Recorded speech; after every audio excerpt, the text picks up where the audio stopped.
અમરેલી જિલ્લાના વડિયા તાલુકાના ખડખડ ગામેથી આર્થિક તંગી અને માનસિક તણાવને કારણે ખેડૂતના આપઘાતની ગંભીર ઘટના સામે આવી છે। અશ્વિનભાઈ હિરપરા નામના ખેડૂતે પોતાના ઘરે ઝેરી દવા પીને આત્મહત્યા કરી લીધી। આ પરિવારમાં 10 વીઘા જમીન ધરાવતા અશ્વિનભાઈએ બેંકમાંથી ખેતી વિષયક ધિરાણ લીધું હતું। બેંકમાંથી લોન ભરવા માટે વારંવાર ફોન આવતા હતા, તેને કારણે તેઓ માનસિક દબાણમાં આવી ગયા। જ્યારે આ બાબતે મૃતકના સંબંધી વિજય હિરપરાના જણાવ્યા મુજબ અશ્વિનભાઈ છેલ્લા 10 વર્ષથી માનસિક રોગથી સારવાર હેઠળ હતા। બેંકનું લેણું ભરવા માટે તેઓ સંયુક્ત ખાતાની જમીન વેચવા માંગતા હતા, પરંતુ પરિવારે જમીન વેચવાની ના પાડી, જેને કારણે તેમણે અંતિમ પગલું ભરી લીધું। જ્યારે ઝેરી દવા પીધેલી હાલતમાં તેમને જૂનાગઢ હોસ્પિટલ ખસેડાયા અને સારવાર દરમિયાન તેમનું મૃત્યુ થયું, જે બાદ વડિયા પોલીસે હાલ અકસ્માતે મોતનો ગુનો નોંધી આગળની તપાસ હાથ ધરી છે।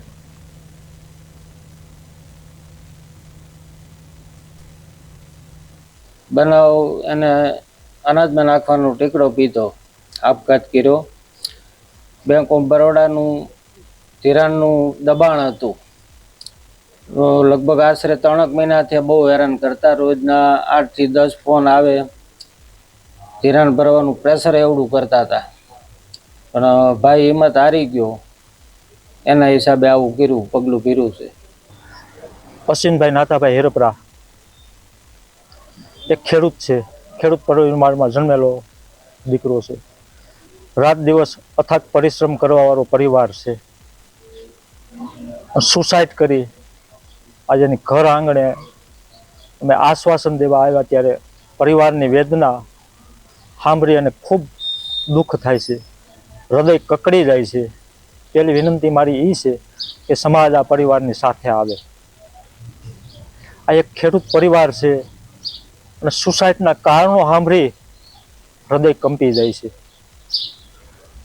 12-13 વર્ષનો એક દીકરો, નાનો માસૂમ ફૂલ જેવો, અને ફૂલ જેવો પરિવાર નજરની સામે વિખાઈ ગયો।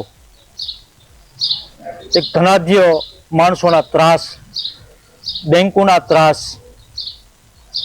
આ બધું સાંભળી હૃદય કકડે છે। મારી એક વિનંતી છે કે તંત્ર આ પરિવારને ન્યાય આપે।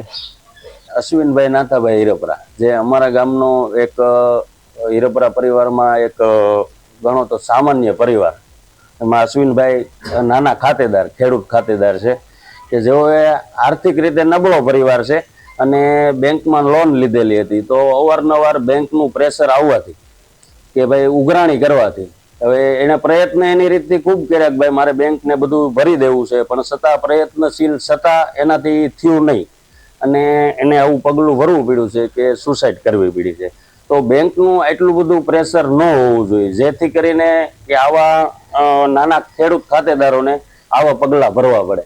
તો બેંકને થોડુંક સમજવું જોઈએ કે ભાઈ એમના પરિવારનો સંપર્ક કરવો જોઈએ, અથવા તો ગામનો કોઈ નાગરિકો એનો સંપર્ક કરવો જોઈએ કે જેથી કરીને આ વ્યક્તિને આ પગલું ભરવું ન પડે।